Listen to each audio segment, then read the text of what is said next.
everyone, and a very warm welcome to you all. Hey, thanks for deciding to join me for this reading. This is your November 2017 reading, and Librans, this is yours. Now you might look at that picture in front of you and think, what are we doing? We are going to use these cards as the decider for which deck we are utilising. So this is 1, 2, 3, 1, 2, 3. So I will shuffle these and just randomly. I'm not the best shuffler in the world. I think you all know that. I have no idea which card is where. Some of you might be tracking it. But anyhow, I will pick from the top and that will decide which deck we are reading from. So it's this card here. And it is number 2, which is the Rider-Waite. So I will move these ones aside.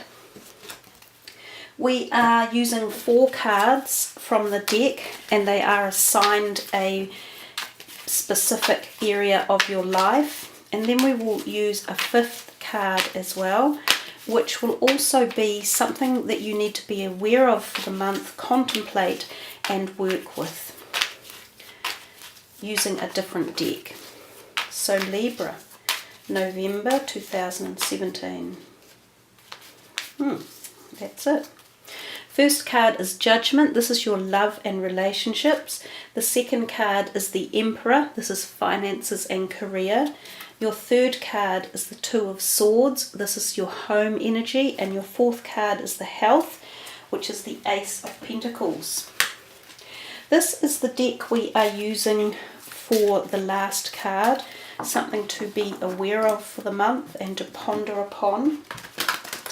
This is a deck by James Van Praagh, and it is the Soul's Journey Mandala deck.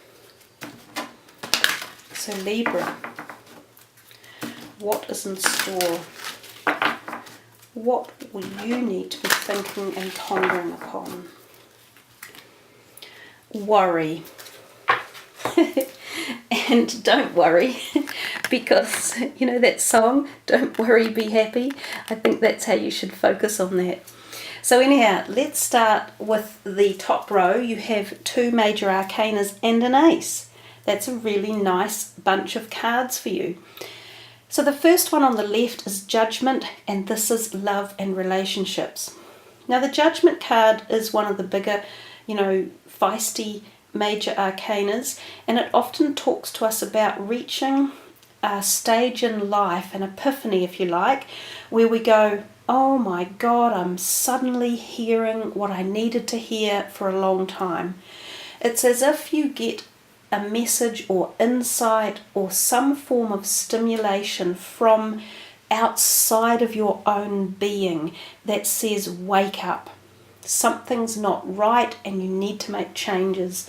This is the angel from above, in particular trumpeting the tune down to the people there. It's a bit of a foreboding card, particularly in this deck, but it doesn't mean literal death or anything. It just means that you're being awoken to a truer path, a more vibrant option, a more awake, a more aware and connected. So as if your soul, your body, your emotions will all be more connected. Now this is in regards to love and relationships. So for some of you it might be an awakening that you've been doing something wrong in this area of your life, or you've been handling it wrong, or you haven't been engaged fully, or you've been hiding from a portion of it. It's like you hear something for the first time and you go, good God, I never knew that, really? But you did know it deep down. You just didn't want to face it. You weren't ready for it in most cases.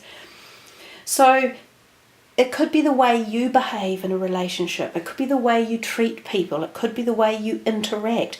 It could be the way you've been choosing your friends or your relationships or your family. It could be that suddenly you go, oh, wait a minute, they're not listening to me. They're not honouring who I am. They're not standing up and backing me. They're not supporting me. So, okay, I'm on my own. Or, okay, I need to listen to what everyone is saying. For each and every one of you, this will be a very deeply personal set of situations that are evolving. The Judgment card is one of beginning, if you like, beginning to notice that these changes are taking place and that you're altering or your perceptions are altering. Sometimes it does mean that you might move away from a certain stylized part of your life with regards to relationships. You might be tiring of some people in your life. You might find that you no longer have the same, harmonious or what you believe to be harmonious habits or pastimes or things in common. It might be that you suddenly go, actually, I've got nothing in common with this person. I don't know why we're friends. There might be the fact that you wake up and think, actually, they're not really supporting me. We're on a different trajectory here. It's nothing to fear. I think the Judgment is very much a card of awareness and awakening. And I think when we reach these moments or epochs in our life, they take us to greater places and greater awareness and greater activation. So be prepared for internal changes within yourself and how you think and feel about your life and the people around it. I think that's the easiest way to sum the card up. The next card, Finances and Career, and you've got the Emperor. He's known often as the Aries energy, and so he often refers to that time of the year when Aries is activated, which is the March-April period. So for some of you, this could be indicative of an event to take place around that time. So it could be something to do with your financial strategies or investments or income or how your money flows. For a lot of countries, I think that's the end of the tax year. So some of you might be in for taxes, unexpected taxes, or maybe you've got to pay them and you need to set money aside. It's also the time of year when the timing could be about a new business opportunity coming or a new career opportunity. You might have finished a period at university or some sort of academic studying, and March or April might be the time when you are ready to start looking into your new career or prospects. So timing wise, March or April of next year could be significant for some of you. The other thing with the Emperor card, he's very authoritarian and he's a bit dogmatic and stubborn and determined, and he likes to follow rules and regulations. So this also may play a role in your career sector or your finances. This could literally be a banking institution or a lawyer or accounting firm that's either you're going to come in contact with or you're having dealings with, or there are connections to, maybe communication or forms you have to fill in, for procedures to move forward with a project or a system that's in place. Some of you, he might be a new potential employer or employee as well. And yes, he usually is male energy, oddly enough, so and usually quite older. Now, he can be someone who gives you great advice and backing as well. So he could literally be a person that you go to who becomes like a mentor, or a person who propels you or supports you on the next leg of your journey in your career status or in your creative status.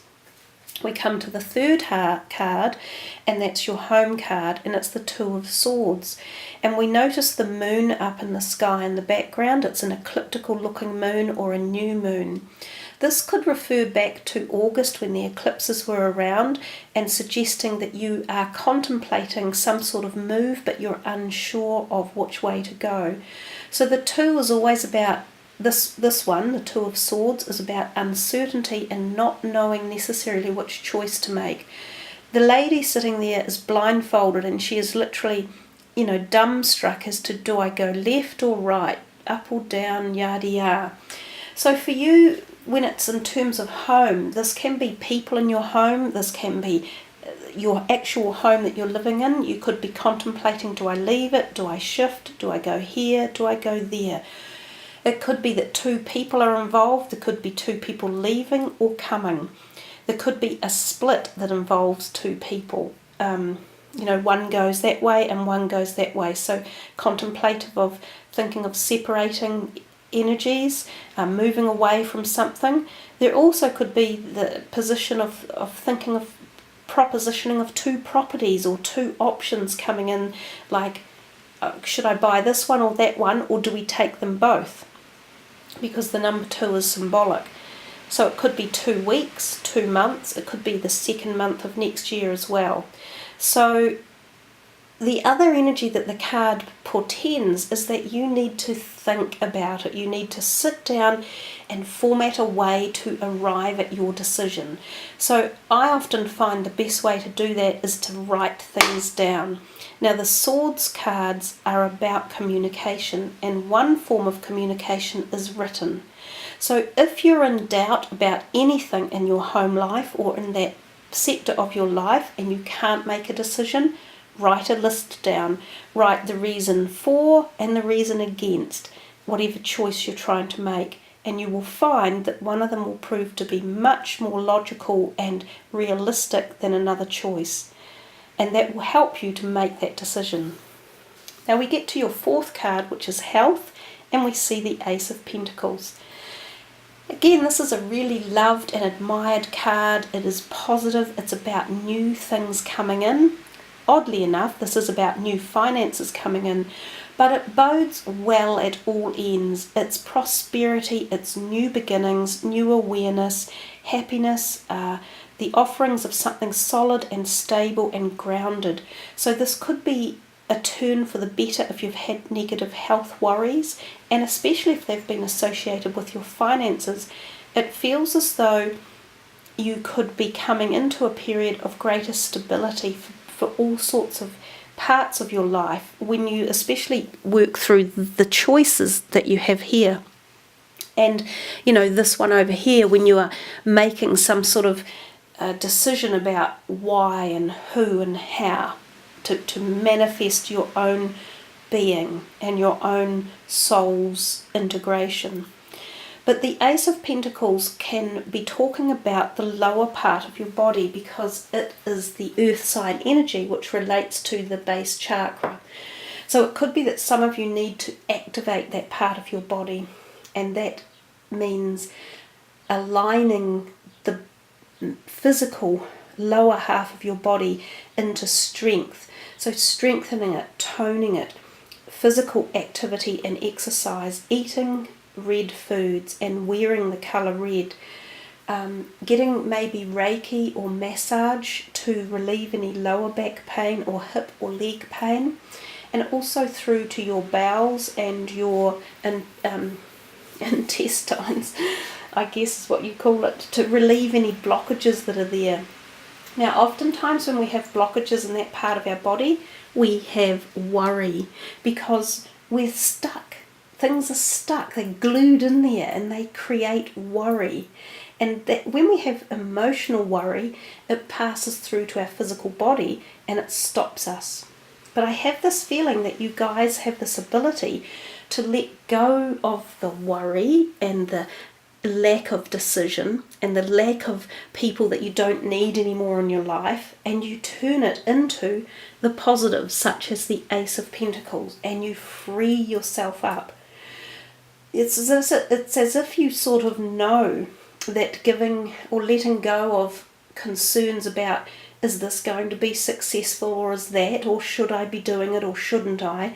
If you just go with what logistically seems to work, the worry will drop off, and you'll find this freeing up at your physical level, which frees up your spiritual, your mental, it frees all of that up, and you become like the Ace of Pentacles. If we just look at the worry card briefly, it says, I am learning that worry doesn't change an outcome. And it's true, it doesn't. Worry it doesn't do anything. It is completely superfluous to our needs in life. It is the most destructive of energies. That, envy and jealousy are the 3 vibrations that we need to just eradicate from our lives. It serves no purpose other than to perhaps make ourselves aware that we're worrying and transmute that energy into the positives, so like the mirror reflection of itself. Worry would transmute itself into happiness or joy. Envy and jealousy transmute themselves into your happiness as well, and feeling pleased for others. So don't worry, be happy, like the song.